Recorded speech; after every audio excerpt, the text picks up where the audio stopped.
is 25-year-old Abdul Aziz. One of the 6 strong. It was billed as a classic clash of styles in the super heavyweight quarterfinals.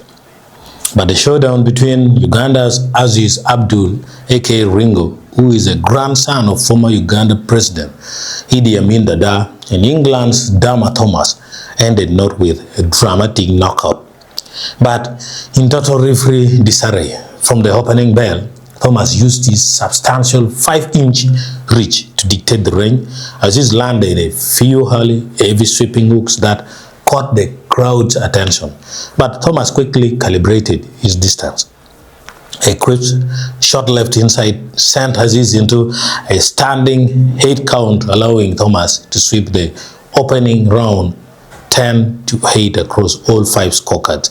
Desperate to erase the point deficit in the second round, Aziz charged forward, smothering 2 rounds. Thomas jabs to force an inside bow.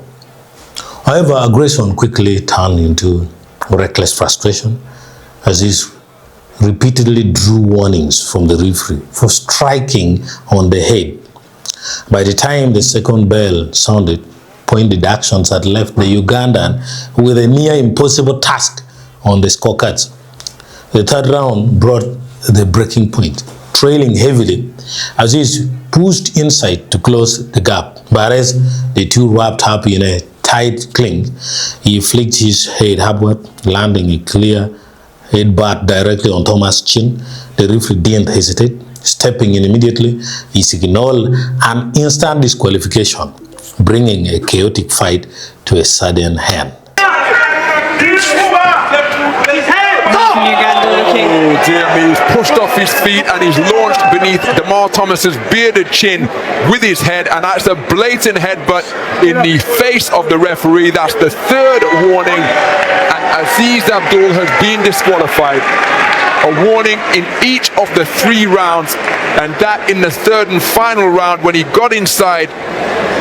A blatant headbutt with warnings. In round number 3, a referee, Manuel Villarino, disqualifies Aziz in the red corner. The winner in the blue corner, Demar Thomas. The decision is not well. The decision is not fair. The decision is unfair. If you see the beginning of the fight, when he hold me, instead of telling him, they are saying, "Rage, stop holding," and I'm not the one. Like, he landed light punch on me, they count, okay? They count, everyone witness. But when I land him heavy punches, he was about to fall down, but the ropes saved him from landing down. They didn't count like 2 times, twice. They never count. So the decision is unfair. Yeah, because it was. While Aziz argued the stoppage, the verdict was undisputed. Dama Thomas marched into the semi-finals to guarantee himself at least a bronze medal, while Aziz's Commonwealth Games campaign ended in deep disappointment. It was a stark reminder that at the highest levels of international boxing, composure and fire is just as critical as raw power.